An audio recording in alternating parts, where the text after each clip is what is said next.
I'm glad to be on this panel with Ksenia, Investor Relations from Blocksapiens, and Vlad, who is the CEO of ICODA. So thank you very much to be with us. I will let you probably introduce yourself respectively, and we can move forward. Sure. So do you hear me? Yeah. So I'm Vlad from ICODA. We are Web3 marketing agency.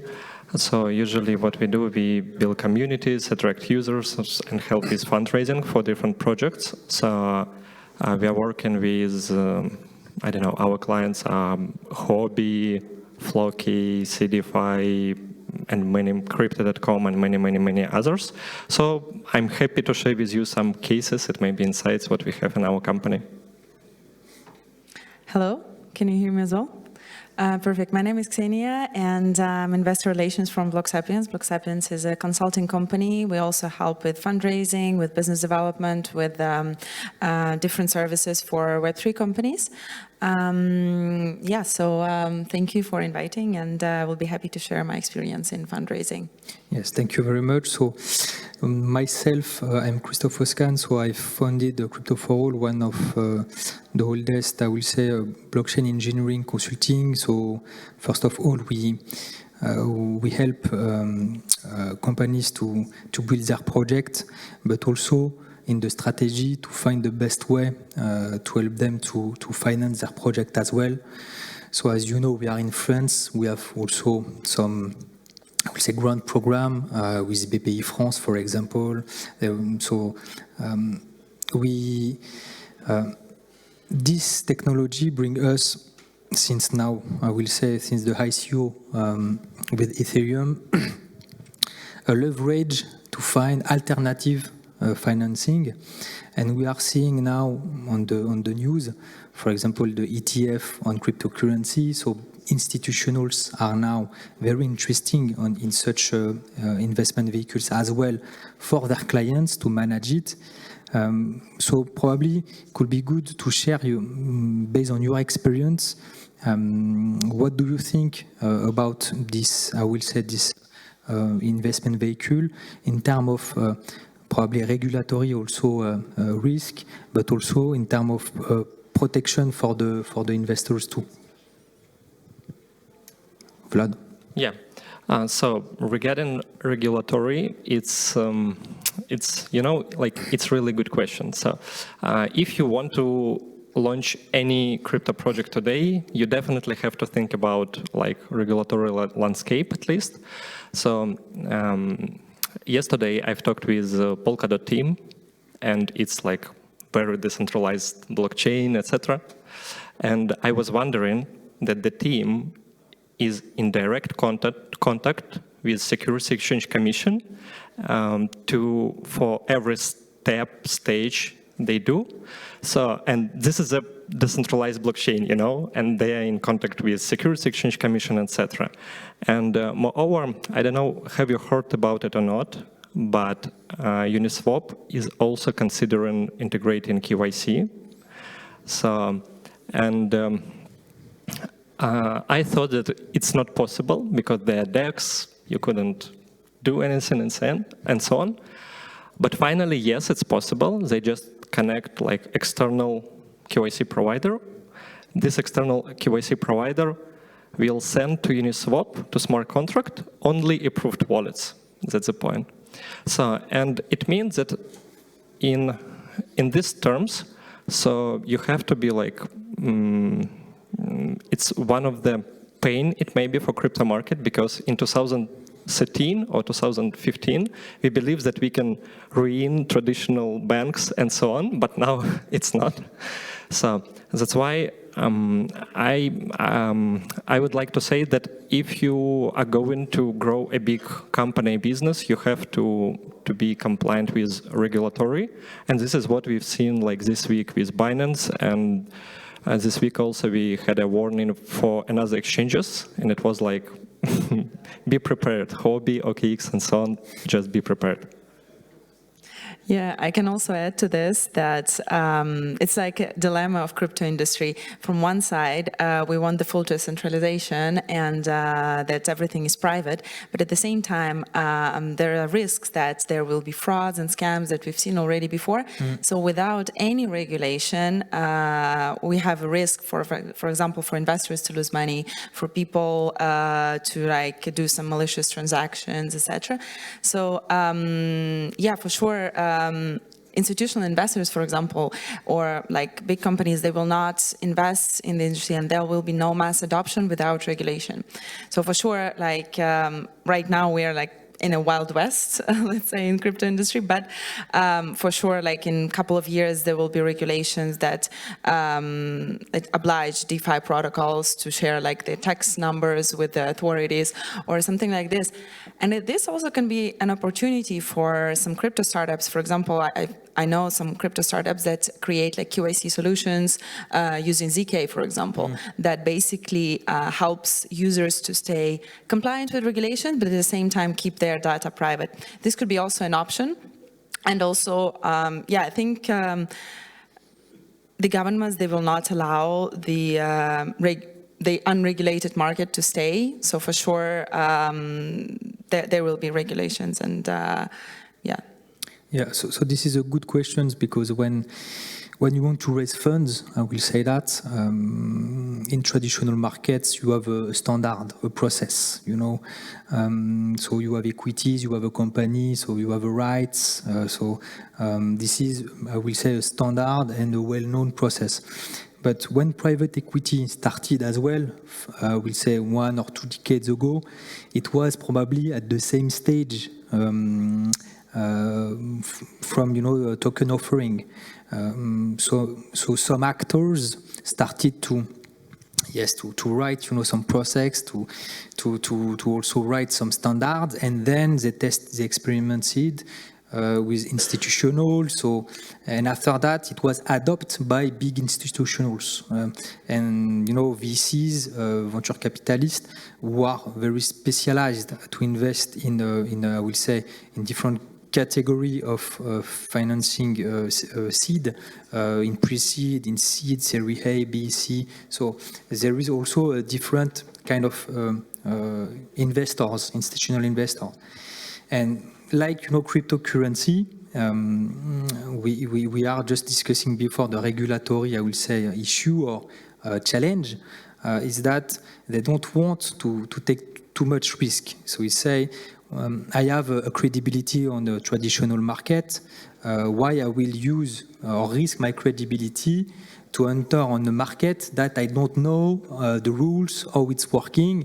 And I think that for startups, for example, or they have the possibility, yes, to start to work on a solution that it's bringing, of course, KYC solutions to stay compliant with a regulatory framework in Europe. So in Europe, we have also the chance, compared to US, to have more clarification of the category of assets.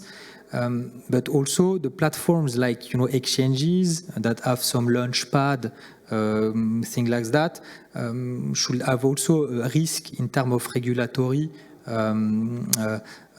challenges, like Binance. You said just before, it's the leader, but of course they have also some challenges regarding that. But if I was a startup, what will be, for example, your advice to raise funds? So basically, you have two vehicles of investment. You have private equities, and you have token offerings for some of them that want to launch it. Based on your experience, do you think that one specific vehicle it's specifically better in terms of success for a category of a startup, let's say a tech startup, compared to, I don't know, a reg tech startup or a financial startup?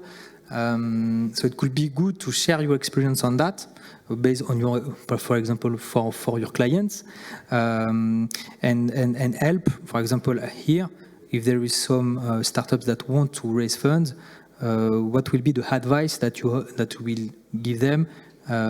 Yes, to probably think about the strategy of investment to fundraise. Yeah, sure. So, but before I start, let me, Chris, add some comments for you, the previous idea. So we have to understand that in crypto, there are different kind of projects. And for example, one of our clients, it's Drobyshevskaya, it's like super app, and they have a token sale right now, it's ongoing process, it's like 6 million already raised. And the CEO from UK, everything is good with legal stuff and so on. And this is one of the example, but on the other side, there are a lot of, I don't know, meme coins. I couldn't imagine that the creators of PP token can come to, I don't know, Securities Exchange Commission and say, please, let's solve it and so on. So regarding the question, what is the best way, I don't know, to raise funds in crypto market or to raise funds in like traditional market? I would say that in crypto it's possible, but much harder than before. You have to be like, if you have to be a solid project with, I don't know, track record, revenue, etc. As I mentioned you before, so it's ongoing process for one of our client, and it's okay. In bull market, I would say it would be much better, but anyway. So, but on the other hand, if you look at the traditional markets, one of my, I would say, friend from its investment manager in SoftBank. SoftBank is one of the biggest investment company in the world. And I addressed this question to her, and she said that 2021 was the best year to raise funds from traditional markets. It was like really great. Now it's much harder. And a lot of VC funds, they're looking for high profitable businesses with small teams, with high margin, with innovations. And there are not a lot of them. And you know, now I'm involved in one of the AI project. It's not correlated to crypto at all, but anyway, it's AI app which can help you to reach goals. If you know, like every one of us usually have goals. Some of us wants to lose weight, to start to running every day, to earn more, etc., etc. So, and also there are some groups where you can pay money for mentor, and this mentor will call you every day, say, push you, and so on. And we do the same, but it's an app with AI bot, which remember all your previous history. Like, this bot knows about you a lot. So, and in this case, we already have like several investors who are ready to invest, but we are not. We are not ready to seed stage. And my point is that, like, if you have a solid project, like solid team, your previous history of your success and fails and so on, it seems that it's still possible in traditional market. I still believe that there are a lot of money here, but not so many good projects. Yeah. Okay. Yeah, and I also can add that private equity and token fundraising, they basically have the same goal, raise capital for a startup, but they are very different in terms of their structure of fundraising, the investors, the regulations. So I think startup can combine these both methods. Some they do, for example, token fundraise and also equity, combining to, let's say, have a larger pool of investors. But yeah, it's true they're very different. For example, for token offering, it could be a global pool of investors and also retail investors. For private equity, it's institutional investors, angel investors, or VC funds. There is more regulation there and as well more protection for investors. In tokens, for sure, there are more risks. You should see whether you'll be compliant with your country's regulations while doing token offering. And yeah, that's very different structure. For example, tokens, they represent some utility or participation in the project, while the private equity, it's like equity, like stake in your company. So you have to structure your, let's say, tokenomics and like the how you would fundraise differently, both for if you fundraise in equity or in tokens. So it's very, very different methods. Yeah, so thank you. This is very important because, as you say before, as investor, for example, so now some people invest, in projects. I will say business angels, retails, institutional. So all of them have different profiles and different also expectations. So it means that they are also waiting that their investments, for some that are more risky, to have also a more margin, possibilities. So the risk is linked, I will say, to the potential value and benefits for the investor. So this is, I will say, the common rules for any investors. But what we are seeing in France particularly is that there is some VC now launching, I will say, a VC token fund that they are willing, to invest in both methods, in equity, like you say, but also to take a risk on the token side, so like a bonus, I will say that.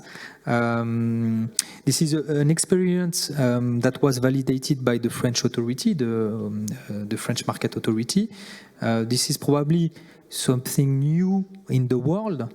This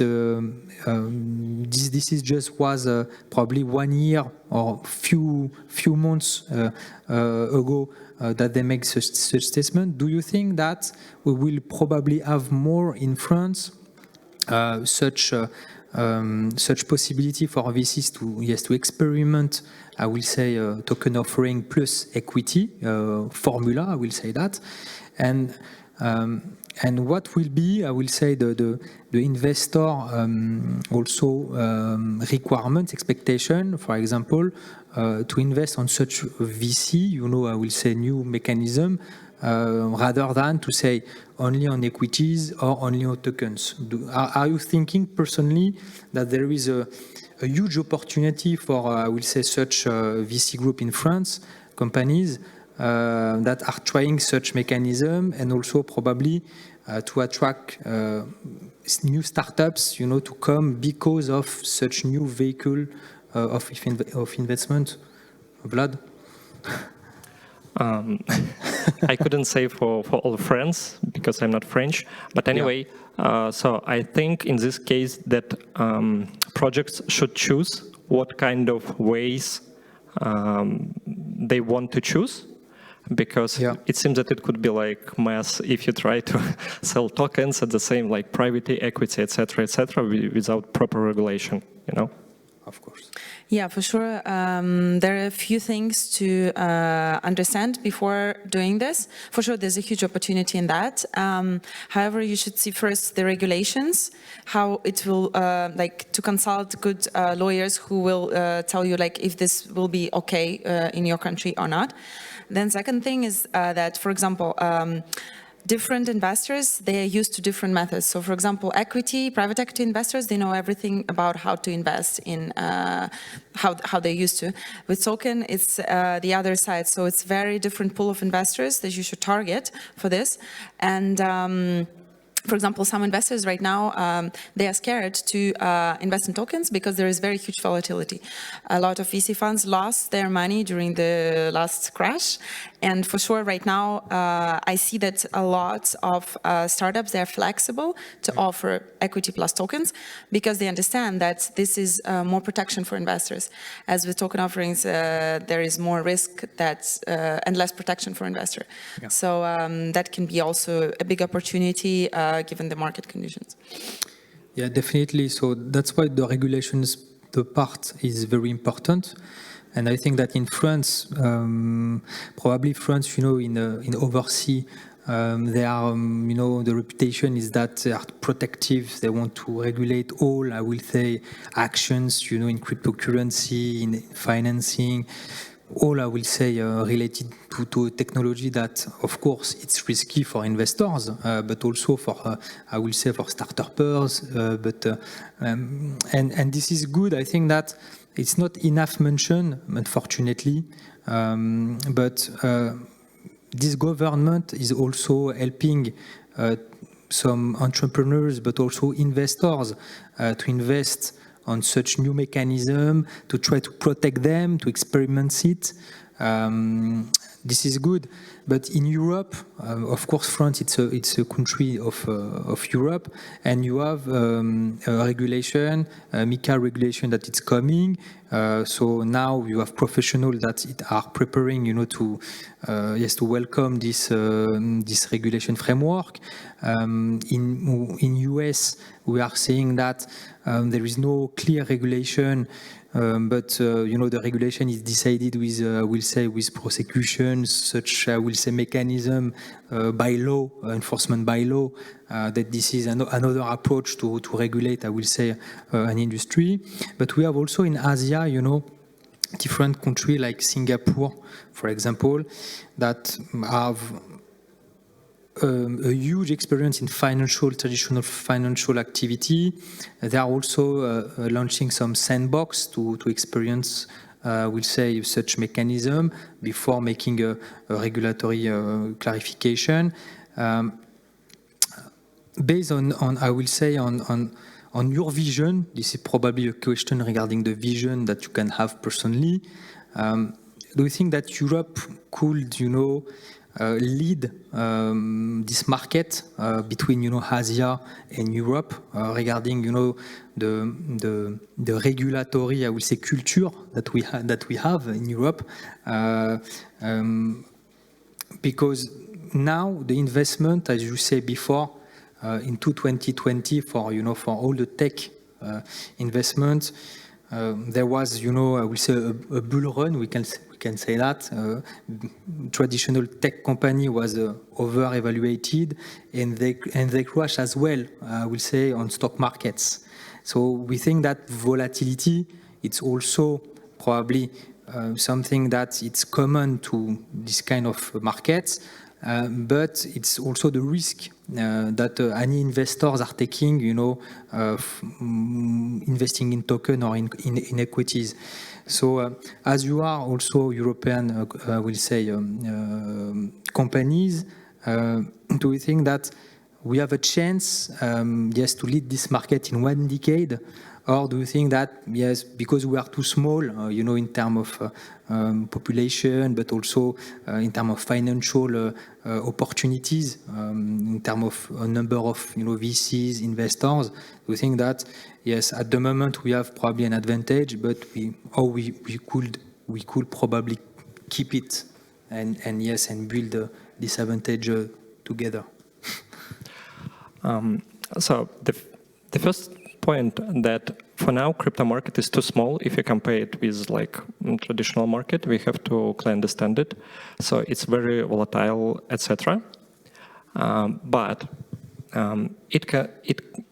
it could be changed if in this market will come a lot of institutional players, and I hope with ETFs we can see something like this. And the good point is that I know there are teams which are working on solutions, especially for institutional investors to join this market. And it includes software solution, it includes legal framework, it includes paying taxes, and a lot of stuff for institutional players. I hope that in 1-2 years we can see it, and after this they can enjoy it, because they couldn't just buy crypto just on the Trezor or Ledger and so on. It does not work in this case. So that's why I hope after this we can see this change and so on. But at the same time, I know that any government of any country, including France, they don't want that, I don't know, anybody else have a right to print money, and so on. And that's why I think that everybody will try to manage it. I mean, government will try to regulate everything. For example, now you can launch any stable coin in Switzerland. It's legal, everything. It takes just, I don't know, half year, it may be 1 year, not a lot. So, but anyway, you can do it. But we don't see, I don't know, stable euro or, I don't know, stable anything else, So, yeah. Yeah. So this is this is probably a point about the sovereignty of the currency itself. So it means that, of course, we have the digital euros coming. You have some, I will say, exchanges launching some stable coins, like you say, but stable coins, it's stable only on the name, probably. There is also always a risk that such mechanism of stabilization could crash. We have some example, from some stablecoin UST that was, depegged from the US dollars. You have a lot of risk about also, I will say, creating money that is stable. But I think that there is no risk, my personal opinion about that, is that the euros or digital euros that we know will work with cryptocurrency. The cryptocurrency is not here to replace, I will say, traditional currency. It's a complementary, tools to probably, secure the transfer of funds, but also to bring more transparency. I will say that because it's open source, infrastructure. The ledger, it's also, not, I will say, encrypted, so anyone can audit it. So such, I will say, basic concept from blockchain technology is very something also very powerful compared to, I will say, traditional centralized system that can have also a systemic risk. So yes, as you said, we have a lot of, I think, way to go, and probably before giving the opinion from Ksenia, if you want to add some comments. Just one comment. For now, a lot of governments try to launch CBDC, and sometimes I think that they want to cheat us. I mean, they want, because CBDC has nothing with blockchain at all. It's like centralized currencies. That's all. Thank you. I think there is a lot of potential for Europe in general to even lead the ecosystem, because in Europe there is, let's say, we try to regulate everything. And I think it could be a good thing for mass crypto adoption and for attracting more institutional investors. And I think Paris is has a good crypto ecosystem in general. There are so many startups, even crypto startups, and VC funds here, and accelerators. There is a very vibrant crypto community. A lot of conferences like Paris Blockchain Week, ETHCC, Binance Blockchain Week a couple of years ago was also here. A lot of people from all over the world come to Paris. So I think the blockchain ecosystem, especially in France, is very big. Of course, as Vlad said, for sure, crypto market is smaller, a lot smaller than the tech in general. But still, I think we are in a good place here in Paris. And if you compare, for example, to Asia or to Dubai or other places, for sure, there is more, let's say, the ecosystem is bigger, because due also to regulations, because there is like less regulations. For example, in Dubai, there is easier to let's say operate in crypto for crypto companies. In France, it's more difficult due also to regulations, to The risk. the ecosystem in general. Yeah, it's just different, but I think there is a lot of potential. Yeah. And France, for let's say, enforces innovation and startups. So I think it's there is potential. Yeah. So thank you very much for all your I will say your knowledge and experience to having sharing on this panel with me.